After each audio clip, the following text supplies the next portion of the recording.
Best health packages up to 80% discount. Tirumala Diagnostics.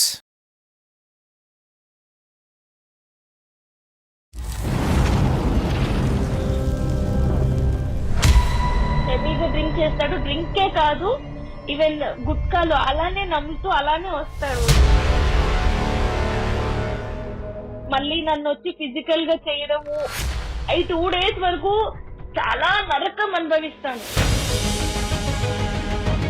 100% అందరినీ అన్ని సందర్భాల్లో సంతోష పెట్టగలిగేటటువంటి కెపాసిటీ, అనుభవం, వయస్సు నీకు లేవు. అడ్జస్ట్ అవ్వు అంటున్నారు. ఎన్ని రోజులు అడ్జస్ట్ అవ్వాలి? ఎంతకాలం అడ్జస్ట్ అవ్వాలి?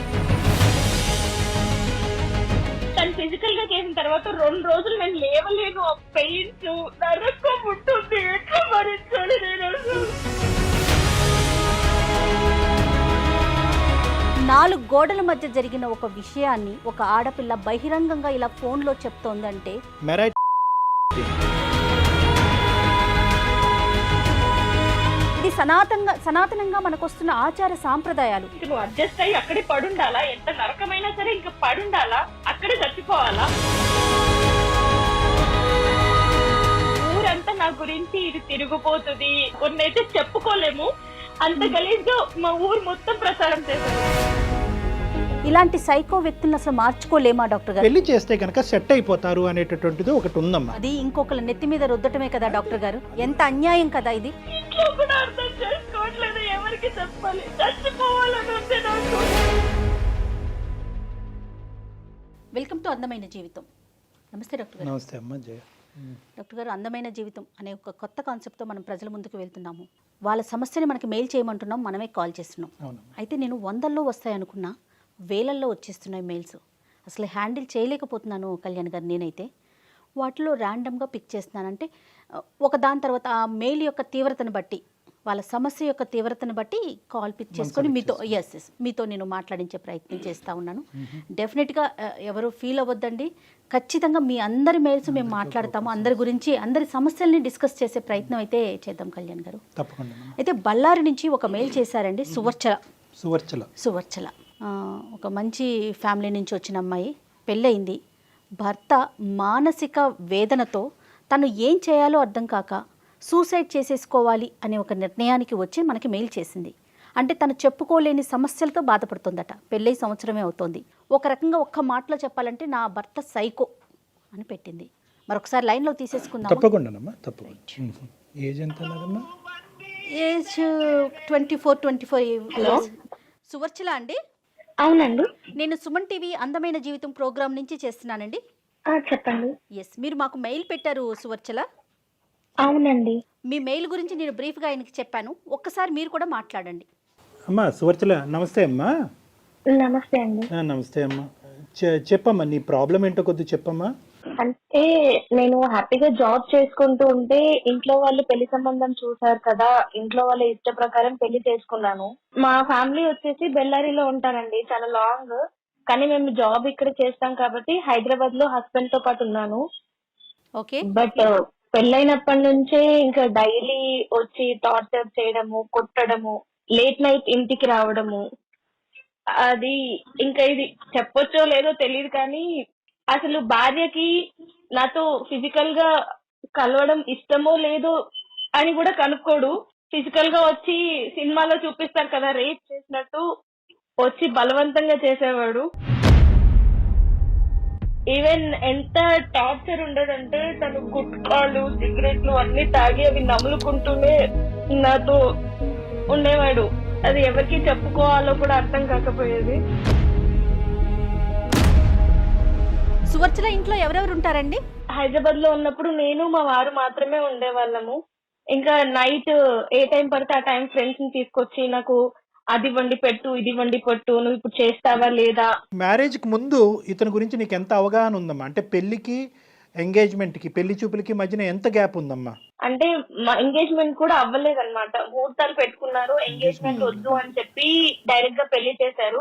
యాక్చువల్లీ ఇంకో విషయం ఏంటంటే అతనికి పెళ్లికి ముందే ఒక ఎంగేజ్మెంట్ క్యాన్సిల్ అయిపోయిందంటే, ఎంగేజ్మెంట్ అయిపోయిన తర్వాత పెళ్లి క్యాన్సిల్ అయిపోయింది. ఆ విషయం ఊర్లో వాళ్ళందరికీ తెలుసు కానీ మాకు చెప్పలేదు. అంటే అబ్బాయి ఏమన్నా ఇప్పుడు మేము అడిగితే అబ్బాయి మంచోడే అనుకున్నామమ్మా, ఇంత దారుణంగా చేస్తాడని అనుకోలేదు మేము. ఎవరిని అడిగారు సువర్చల మీరు? అంటే అబ్బాయిది మాది ఒకటే ఊరు. అంటే ఈ కోవిడ్ లాక్డౌన్ వల్ల మేము ఇంటికి వెళ్ళిపోవాల్సి వచ్చింది, అక్కడే ఉంటున్నాము. వాళ్ళు మేము ఒకటే ఊరు, అంటే పక్క వీధి, అంటే కొంచెమే గ్యాప్ అన్నమాట వాళ్ళ ఇంటికి మా ఇంటికి. ఓకే. ఏం చేస్తుంటాడు అతను? Software engineer. ఓకే. మీ ఇద్దరు ఏజ్ గ్యాప్ ఎంతమ్మా? నువ్వు 24 అన్నారు, అతను ఎంత వయసు? నాకంటే 1 year పెద్ద. ఓకే, 1 year పెద్ద. ఇంతకుముందు అతను ఎంగేజ్మెంట్ మ్యారేజ్ వరకు కూడా ఎందుకు వెళ్ళలేదు అన్నది మనకి ఏమైనా ఇప్పటికైనా ఏమైనా తెలిసిందమ్మా? ఏమైనా ప్రత్యేకమైనటువంటి కారణాలు ఏమైనా ఉన్నాయా? అదేమీ చెప్పలేదన్నమాట. అంటే మాకు తెలిసింది ఎప్పుడు నాకు ఇదంతా అవుతుంది, నేను ఇంటికి వెళ్ళిన తర్వాత మాకు ఇష్యూస్ అవుతున్నాయని తెలిసిన తర్వాత అప్పుడు వేరే చుట్టాలు వచ్చి ఇట్లా అయ్యిందంట అని చెప్పారు. అయితే మా పేరెంట్స్ అడిగారు అనమాట, ముందు చెప్పుంటే మేము చేసేవాళ్ళం కాదు కదమ్మా, మరి ఎందుకు చెప్పలేదు ముందు అని వాళ్ళు అడిగారు. వాళ్ళు ఏం చెప్పలేదు మాకు. మ్యారేజ్ అయినటువంటి అంటే ఫస్ట్ ఫ్యూ డేస్ నుంచి ఈ యొక్క డిఫరెన్స్ కనిపించిందా, లేదంటే ఒక 2-3 నెలల తర్వాత మొదలు పెట్టాడా? ఆస్తిపాస్తుల గొడవలు కానీ కట్న కానుకల విషయాల్లో ఏమన్నా గొడవలు ఉన్నాయా? ఇంకేమన్నా అలాంటివి ఏమైనా ఉన్నాయమ్మా? అంటే స్మూత్ గానే ఫ్యూ నడిచిందా? డేస్ నుంచే స్టార్ట్ చేశాడు. బట్ హైదరాబాద్ లో ఉన్నాం కదా, పేరెంట్స్ కి చెప్పి బాధ పెట్టడం ఎందుకని నేను అడ్జస్ట్ అవుతూ వచ్చాను. ఇంకా లాక్డౌన్ వల్ల ఇంటికి వెళ్ళడము, పక్కనే ఉండడము, ఎవరైనా ఇంటికి వచ్చినప్పుడు అమ్మగారి ఇంటికి వెళ్తే ఫోన్ చేసి నువ్వు మీ అమ్మగారి ఇంట్లోనే ఉంటావా రావా అని చెప్పి ఇంటికి వెళ్ళిన తర్వాత కొట్టడము, ఇవన్నీ చేసేవాడు. ఇంట్లో అప్పటికి నేను చెప్పలేదు, కానీ ఒక ఇష్యూ వల్ల నేను అతనితో నన్ను బాగా కొట్టడం వల్ల నేను ఇంటికి వచ్చేసాను. ఇంటికి వచ్చిన తర్వాత 3 months అయినా సరే నాకు ఒక కాల్ కానీ మెసేజ్ కానీ ఏమీ లేదు. కనీసం వస్తావా ఇంటికి అని కూడా అడగలేదు. దాని తర్వాత నేను ఇంకా మళ్ళీ వెళ్ళి ఇంకా పేరెంట్స్ ఏంటంటే మనము బ్రాహ్మణ్స్ కదమ్మా, మనము ఇట్లా రాకూడదు, నువ్వు ఎంతైనా అడ్జస్ట్ అయి ఉండాలి, తప్పదు అని చెప్పి మాట్లాడుతున్నారు. ఇంట్లో ఉంటే నువ్వు వెళ్ళు అని చెప్పి వాళ్ళు బరువుగా ఫీల్ అవుతున్నారు. అక్కడికి వెళ్తే టార్చర్, ఇప్పుడు మెంటల్ గా టార్చర్, ఫిజికల్ గా టార్చర్. అరే ఇష్టం లేకుండా ఎవరు ముట్టుకున్నా మనకి ఉంటది, భర్త కూడా ఇష్టం లేకుండా ముట్టుకుని టార్చర్ చేస్తుంటే ఇంకే ఎలా ఉండాలి నేను? కాదు సువచ్చల, మీ మీద అతనికి ఏదైనా అనుమానం ఉన్నట్లుగా మీకు తెలిసిందా ఎక్కడైనా? ఆ కోణం ఏమన్నా ఉందా? అనుమానం అన్నట్టు ఏం బిహేవ్ చేయడు. వస్తాడు, ఇంకా తన ఇష్టం అన్నమాట, నాకు ఇది కావాలి, నువ్వు చేస్తావా లేదా అంతే. ఇంకా ఎందుకు చేస్తున్నావు అంటే నా ఇష్టం, డ్రింక్ ఇలానే చేస్తాడు, మాట్లాడతాడు. డ్రింక్ చేస్తాడు, హెవీగా డ్రింక్ చేస్తాడు. డ్రింకే కాదు, ఈవెన్ గుట్కాలు అలానే నమ్ముతూ అలానే వస్తాడు ఇంట్లోకి. అసలు నాకు సిగరెట్ ఎవరైనా దూరంగా తాగుతుంటే కూడా అలా అసలు అక్కడ ఉండను, ఆ చుట్టుపక్కల కూడా ఉండను. అలాంటిది ఆ స్మెల్ మళ్ళీ నన్ను వచ్చి ఫిజికల్ గా చేయడము, 2 days వరకు చాలా నరకం అనుభవిస్తాను. మీ అత్తవారింట్లో ఏమన్నా మీరు ఈ విషయాన్ని ఎక్స్ప్రెస్ చేసే ప్రయత్నం చేశారా సువచ్చల? చెప్పాను, వాళ్ళు కూడా ఏం మాట్లాడట్లేదు. వాళ్ళ అబ్బాయికే సపోర్ట్ చేస్తున్నారు. ఉండాలమ్మా, అడ్జస్ట్ అవ్వాలి, ఏం చేస్తావు, మొగుడంటే పడుండాలి, ఎందుకు పెళ్లి చేసుకున్నావు కదా భరించు, ఏం చేస్తావు అని మాట్లాడుతున్నారు. మళ్ళీ ఏమో ఇప్పుడు కొత్తగా స్టార్ట్ చేసింది ఏంటంటే ఇంటికి వెళ్ళిన తర్వాత నుంచి నాకు కట్నం తెచ్చివు, నాకు 10 లక్షలు తెచ్చివు, నాకు ఇప్పుడు కావాలి, మీ డాడీని అడుగు, మీ అమ్మని అడుగు. ఇంకెంత దారుణం అంటే మాది జాయింట్ ఫ్యామిలీ. మా ఇంట్లో మా మామ కొడుకు నాకు మరత అవుతాడు. నువ్వు మా మామ కొడుకుతో తిరుగుతున్నావు, చెట్టా పట్టాలు వేసుకుంటున్నావు, వాటితో ఏం చేస్తున్నావు అని కొత్తగా ఇప్పుడు స్టార్ట్ చేశాడు. కాదు డాక్టర్ గారు, ఇప్పుడు సువర్చల చెప్పిన దాన్ని బట్టి వింటుంటే అన్ని లక్షణాలు కనిపిస్తున్నాయి అతని వైపు. ఒకవైపు మనం కనుక వింటున్నాం కాబట్టి నీ సైడ్ నుంచి ఏదో ఒక ప్రొవోకింగ్ ఇష్యూ వల్ల మనిషి ఇలా మారినట్టు అనిపిస్తుందా, లేదా నేచరే మనిషిది ఇలాంటిది అంటారా? అసలు ఏమి చేయలేదు, పెళ్లి వరకు హ్యాపీగా పెళ్ళయింది, ఎంత హ్యాపీగా ఉంటది అనే సెన్స్. అంటే ఇంట్లో ఇష్టమైన పెళ్లి నేను చేసుకున్నాను, హ్యాపీగా ఉందాము, హ్యాపీగా లీడ్ చేద్దాము అనే సెన్స్ లో నేనున్నాను. కానీ అయిన తర్వాత మొత్తం నా లైఫ్ అనేది చేంజ్ అయిపోయింది. అడ్జస్ట్ అవ్వు అంటున్నారు. ఎన్ని రోజులు అడ్జస్ట్ అవ్వాలి, ఎంతకాలం అడ్జస్ట్ అవ్వాలి? నువ్వు మానసికంగానే కాదు, ఫిజికల్ గా శారీరకంగా కూడా నన్ను హింసిస్తూ ఉంటే ఎన్ని రోజులు భరిస్తాము? ఎట్లా అంటే తను ఫిజికల్ గా చేసిన తర్వాత 2 రోజులు నేను లేవలేను, పెయిన్స్ నరకం ఉంటుంది, ఎట్లా భరించాలి? ఊరుకోండి సువచ్చల. ఇంట్లో కూడా అర్థం చేసుకోవట్లేదు, ఎవరికి చెప్పాలి? చచ్చిపోవాలని ఉంది నాకు. కానీ మీ ప్రోగ్రామ్ చూసి ఒక్కసారి మిమ్మల్ని అడుగుతాము, ఏం చెప్తారు అని చెప్పి ఫోన్ చేశాను. చచ్చిపోవటం ఆత్మహత్య అనేటటువంటిది సొల్యూషన్ కాదు. నువ్వు చాలా చిన్న అమ్మాయివి, నీ జీవితాన్ని నువ్వు ఏ విధంగా సరిదిద్దుకోగలవు అనేటటువంటిది, లేదంటే ఏ దారిలో వెళ్తే కనుక నీకు సరైనటువంటి సొల్యూషన్ అందుబాటు అవుతుందని అందమైన జీవితం ఖచ్చితంగా ఆ మార్గాన్ని చూపెట్టే ప్రయత్నం చేస్తుందమ్మా. కానీ ఇంకా ఏమన్నా ఉందమ్మా అంటే సర్దుకుపోయి దిద్దుకుని ముందుకెళ్ళిపో అని చెప్పేటటువంటి వాళ్ళకు కాకుండా నీ మనసు, లేదంటే అంటే మీ పేరెంట్స్కి ఆ మనసు లేదు అనేటటువంటి అభిప్రాయం నాకు లేదు, కానీ వాస్తవానికి నీ యొక్క సిచ్యువేషన్ ఎగ్జాక్ట్గా అర్థం చేసుకుని ఈ విధంగా ఉండు అని సపోర్ట్ చేసేటటువంటి స్నేహితులు కానీ. మీరు ఒక మాట చెప్పండి, నా తల్లిదండ్రుల ముందే నన్ను వాడు కొట్టిండు, అవునమ్మా, దారుణంగా కొట్టి తోసి పడేసిన వాడు, వాళ్ళు లేనప్పుడు నన్ను ఎలా చూసుకుంటాడు వాళ్ళకి తెలియదా? అయినా కానీ మన ఊరే అంటే మా పక్కనే కదా, ఊర్లో అందరికి తెలుసు కదా మీకు పెళ్ళయిందని చెప్పి, నువ్వు ఇంకా వాడితోటే ఉండాలి నువ్వు అని అంటే నేను ఎలా బతకాలి, నేను ఎలా ఉండాలి వాడితోటి? ఇటు తల్లిగారు ఆదరయ్యారు, అటు అత్తగారు ఆదరయ్యారు, నేను ఏమైపోవాలి? మీరేం చదువుకున్నారు సువర్చల? బీటెక్ చదివాను. జాబ్ చేయాలి అనే ఆలోచన ఏమైనా ఉందా? అంటే మీ ఇంట్లో జాబ్కు పంపించే ఆలోచన వాళ్ళకి పేరెంట్స్ అసలు ఉందా? బిఫోర్ మ్యారేజ్ పెళ్లి ముందు వరకు చేశాను, పెళ్లి తర్వాత కూడా చేశాను. ఓకే. మధ్యలో ఇంకా ఈయనకి కష్టం అవుతుంది, నాకు ఎవరు ఉండి పెడతారు అని వాళ్ళ మదర్ కొంచెం చెప్పడం వల్ల జాబ్ మానేసి ఇంట్లోనే నేను ఉన్నాను. ఓకే. ఇంట్లోనే ఉన్నాను. అమ్మ మీరు ఎంతమంది అమ్మా? అక్క చెల్లెలు ఎంతమంది అమ్మా మీరు? నేను ఇద్దరం అండి. మీరిద్దరే. మరి నీకేమన్నా అనిపించిందమ్మా అంటే నీ పెళ్లి చేసేటటువంటి దాంట్లో కొద్దిగా ఎంక్వైరీస్ కానీ, లేదంటే కొద్దిగా క్షుణ్ణంగా విశ్లేషించిన తర్వాత ఒక అబ్బాయిని వెతికి పెళ్లి చేసినట్టుగా నీకు అనిపించిందా? ఎందుకు ఇద్దరు అమ్మాయిలు ఉండేటటువంటి చోట ఎందుకు ఈ తొందరపాటు? అంటే ఇన్ని క్యారెక్టర్స్ ఒక మనిషి. నేను అడిగాను, వాళ్ళు అడిగారు, మేమంతా చూసి ఆరాధించి, మరి పెద్ద ఫ్యామిలీ కదా, అందరూ కనుక్కున్న అబ్బాయి మంచోడే, చుట్టుపక్కల వాళ్ళే అందరూ చెప్పారు. ఇప్పుడు ఎంత దారుణం అయిపోయిందంటే అబ్బాయి గురించి తెలిసి కూడా వాళ్ళే ఇప్పుడు నన్ను అంటున్నారు. అంటే ఈ అబ్బాయి ఏం చేశాడంటే, నేను ఇప్పుడు వేరే వాళ్ళని ఏమైనా పెళ్లి చేసుకుంటానేమో, తనకి డైవర్స్ ఇచ్చి అని చెప్పి ఊరంతా నా గురించి ఇది తిరిగిపోతుంది, మొగుడుతో సరిగ్గా ఉండదు, ఎంత గలీజ్ కొన్నైతే చెప్పుకోలేము, అంత గలీజ్ గా మా ఊరు మొత్తం ప్రచారం చేశాడు. కానీ కళ్యాణ్ గారు ఇక్కడ చూడండి, వాళ్ళే వచ్చి నన్ను చెడుగా అంటున్నారు. ఓకే, వాళ్ళ పేరెంట్స్ తప్పిదం అనేది ఎంత స్పష్టంగా కనిపిస్తోంది. ఈ రోజుల్లో అబ్రాడ్ లో ఉండే వాళ్ళ ఫ్యామిలీలే పూర్తిగా ఎంక్వైరీలు చేసి ముందు వెనక ఆలోచించి పెళ్లిళ్ళు చేస్తున్నారు కదా. పక్క సందులో ఉన్న అబ్బాయి గురించి ఎంక్వైరీ చేసుకోకుండా ఆడపిల్లని ఇచ్చేస్తున్నారు. అంటే తల్లిదండ్రులు విశ్లేషణ చేయలేదా అనేటటువంటిది ఒక ఎత్తు. యూజువల్గా ఏంటంటే ఈ టైప్ ఆఫ్ పర్సనాలిటీస్ సమాజంలో 2 నుంచి 4% ఉన్నారమ్మా. 2 to 4% మంది ఉన్నారు. వీళ్ళు బయటకు దేవుళ్ళ కనిపిస్తూ ఉంటారు, ఇంట్లో దెయ్యంలాగా రాక్షసులాగా ప్రవర్తిస్తారు. ఎలా మారిపోతారు బయటకి అంటే బయటికి కనిపించేదే సమాజం నమ్ముతుంది. ఇప్పుడు ఈ అబ్బాయిని బహుశా వచ్చేటటువంటి అన్ని సందర్భాల్లో, అన్ని సంబంధాల్లో ఈ అబ్బాయికి బయట నుంచి చూసేటటువంటి వాళ్ళందరూ 100కి 100 మార్కులు వేస్తారు. ఇక్కడ తెలుసుకోవాల్సినటువంటి ముఖ్యమైనటువంటి వ్యక్తులు ఇంకొక ఆడపిల్ల జీవితం పాడు చేయకూడదు అనే ఆలోచనతో ఉండవలసినటువంటి వ్యక్తులు ఎవరన్నా ఉన్నారంటే అతని యొక్క తల్లిదండ్రులు. ఖచ్చితంగా. అంటే యూజువల్గా ఎందుకు సైకోలు మారుతారు? ఎందుకు మారుతారు? ఎందుకంటే కనుక అతను బయటకి ఇచ్చేటటువంటి లుక్ అది ఇంటర్నల్ గా ఉండేటటువంటి వ్యక్తిత్వం డిఫరెంట్ గా ఉంటుంది. వీళ్ళని స్ప్లిట్ పర్సనాలిటీస్ అంటూ ఉంటారు.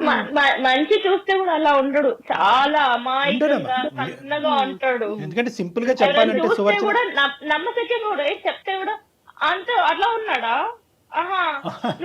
ఎవరు నమ్మలేని పరిస్థితి. అంటే అరే అసలు నిజం చెప్తుండే అబద్ధం చెప్తున్నా, మరి పర్సనాలిటీకి బిహేవియర్ కి సంబంధం ఏముంది? కానీ ఒక్క విషయం చాలా స్పష్టంగా అర్థమవుతుందండి. అంటే నేను సువర్చల వైపు మాట్లాడుతున్నానని అనుకోవద్దు డాక్టర్ గారు.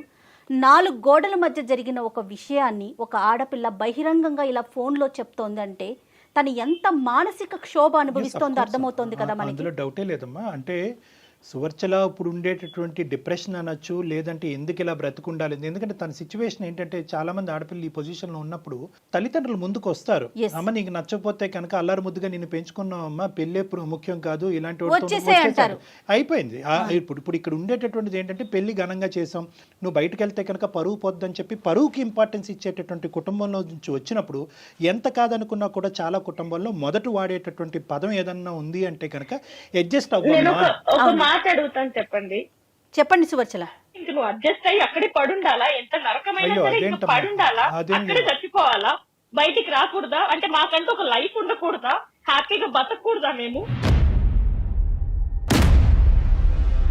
ఏ కుటుంబంలో అయినా కూడా తల్లిదండ్రులు ప్రధానంగా ఒక పెళ్లి జరిపిన తర్వాత కూతురు వచ్చి నేను ఎంత టార్చర్ అనుభవిస్తున్నాను అనేటటువంటి మాట చెప్పినా కూడా తల్లిదండ్రులు ప్రధానంగా మొదట్లో ఏమంటారంటే అమ్మా సర్దుకుపోవమ్మా, ఏమైనా తప్పులుంటే దిద్దుకుపోవమ్మా, కాలం అనేటటువంటిది ఒక వైద్య పరికరంగా పనిచేసి అతనిలో ఒక మార్పుని తీసుకొస్తుందమ్మా, లేదంటే పిల్లలు పుట్టిన తర్వాత ఒక మెచ్యూరిటీ వస్తుందమ్మా, లేదంటే ఉద్యోగం మారితే కనుక ఇలా ఏదో చెప్తూ ఉంటారమ్మా. దాన్ని మనం తప్పుపట్టవలసినటువంటి అవసరం లేదు.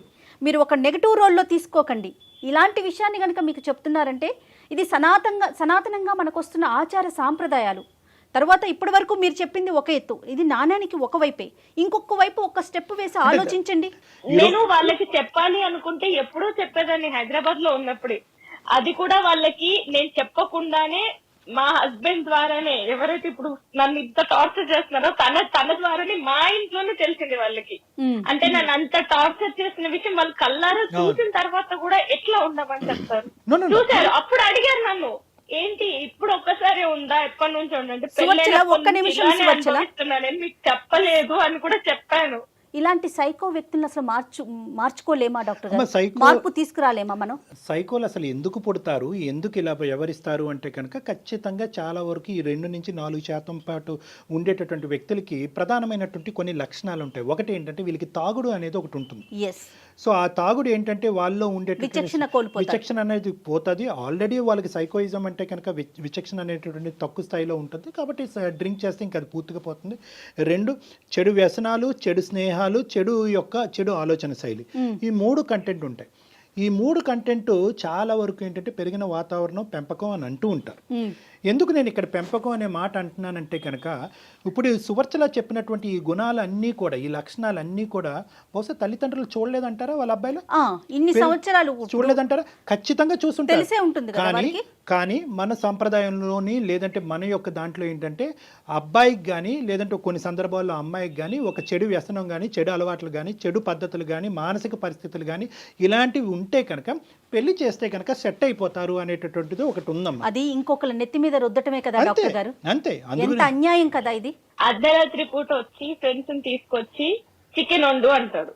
చికెన్ ఉండదు ఇంట్లో, చికెన్ వండు అంటాడు. వాళ్ళ ఫ్రెండ్స్ ముందే నాతో గలీజ్ గా బిహేవ్ చేస్తారు. ఇప్పుడు ఫ్రెండ్స్ ముందే ఒక హస్బెండ్ వాళ్ళ వైఫ్ తో ఇట్లా బిహేవ్ చేస్తుంటే వాళ్ళు నాతో ఎట్లా బిహేవ్ చేస్తారనే ఫ్రెండ్స్ ఒక్కసారి కూడా ఆలోచించలేదు. అంటే వాళ్ళు ఎలా చూస్తారు అన్నప్పుడు. ఇప్పుడు ఒక శాడిజము, సైకోయిజము, టార్చరిజం అనేటటువంటి పదాలకు సంబంధించినటువంటి అన్ని బాక్సులు మా చేత టిక్ పెట్టించామమ్మా. ఈ రోజు ఏదో ఒక యాంగిల్ అంటే కనుక ఈ ప్రయత్నం చేద్దాం, ఆ కౌన్సిలింగ్ చేద్దాం, మనిషిని మారుద్దాం, మనిషిని మా దగ్గర తీసుకురండి, లేదంటే నువ్వు ఇలా వ్యవహరించమ్మా అని చెప్పచ్చు. కానీ ఈరోజు నువ్వు ఉండేటటువంటి దుస్థితి ఎలా ఉందంటే ఇమోషనల్ అబ్యూస్ ఉంది, మానసికంగా చంపేస్తున్నాడు. ఈ అమ్మాయి కరెక్ట్ కాదని చెప్పి ప్రచారం చేస్తున్నాడు, ఈ అమ్మాయి క్యారెక్టర్ కరెక్ట్ కాదని ప్రచారం, మానసికంగా హింసిస్తున్నాడు. అంటే భార్యాభర్తలకు సంబంధించినటువంటి సంబంధంలో ఈ అమ్మాయిని మెరైట్ అంటారు దీన్ని. ఇప్పుడు ఆ అమ్మాయి చెప్పింది ఏంటంటే ఫిజికల్ అబ్యూస్ కూడా. అంటే చిన్న వాటికి నామే చేయి చేసుకుంటున్నాడు. అంటే ఇక్కడ మనం ఈ రోజు ఇక్కడ కూర్చుని బహుశా సువర్చల తన భర్తకు సంబంధించినటువంటి కొన్ని మంచి విషయాలు చెప్పట్లేదేమో అని అనుకోవటానికి ఒక అవకాశం ఉంది. కానీ ఎన్ని చెప్పినా కూడా ఇన్ని గుణాల ముందు అతని యొక్క మానసిక పరిస్థితి, అతని వ్యక్తిత్వం చాలా పూర్తిగా దిగజారినట్టు. అయితే ఒక్కటన్నా మంచి లక్షణం ఏమన్నా చెప్పగలుగుతారా సువర్చల మీరు అతని వైపు నుంచి? అంటే ఏమీ లేదు. పెళ్ళైనప్పటి నుంచి మేము కలిసి ఉన్నప్పటి నుంచి నాకు రోజు ఏడుపు, ఎవ్వరికి, ఎందుకంటే ఇద్దరమే ఉండేది.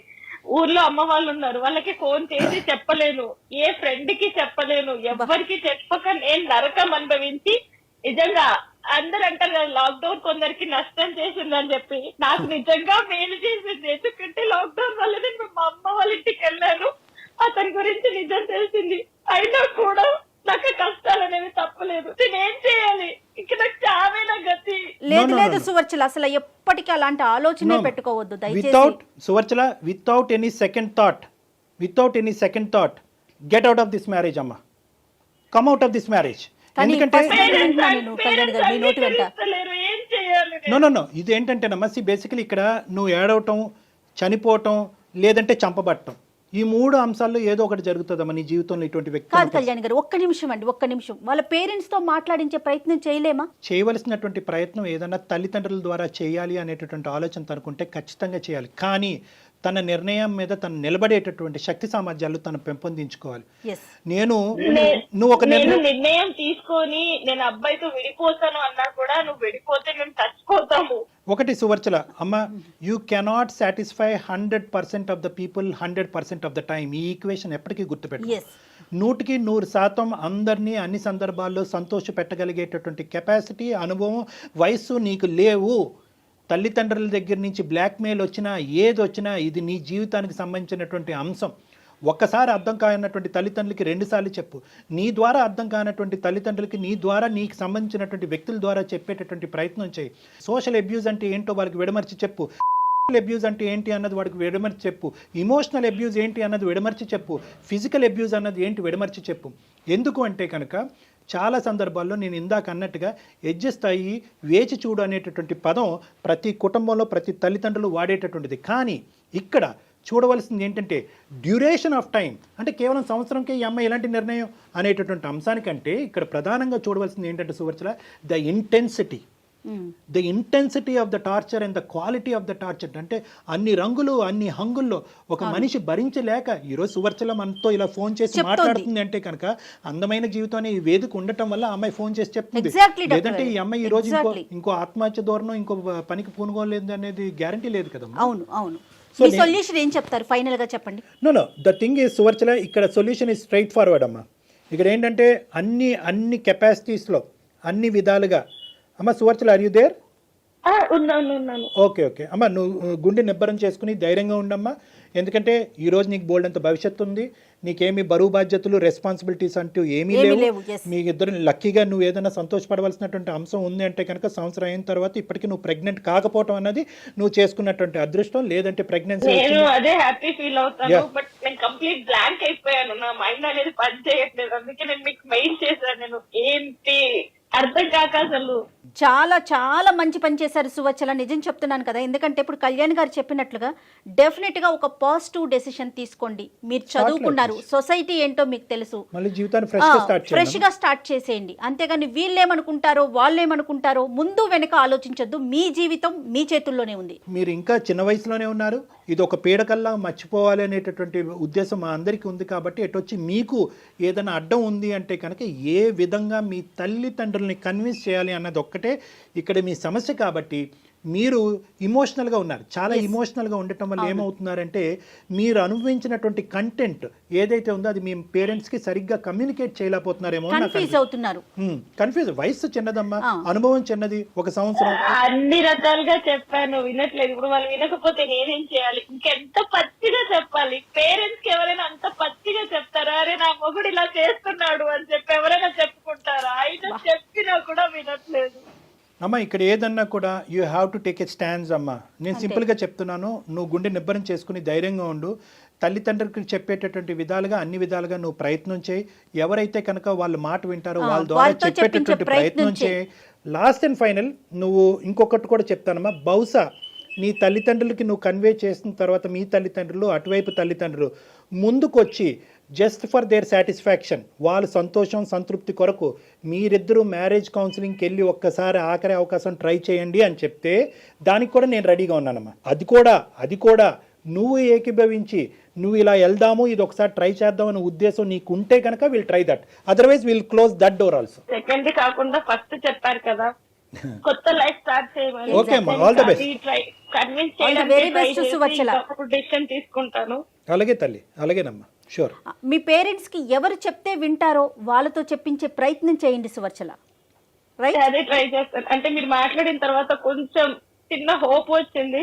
Very good. కంటిన్యూ చేస్తాను. Thank you so much. Good luck. కాల్లోనే కాదు సువర్చల, మీకు ఎప్పుడు ఎలాంటి అడ్వైస్ కావాలన్నా కూడా డెఫినెట్ గా మాకు పర్సనల్ గా మీరు మెయిల్ చేయొచ్చు. ఓకే అండి, thank you. Thank you Suvarchala. God bless you అమ్మా, ఆల్ ద బెస్ట్ తల్లి.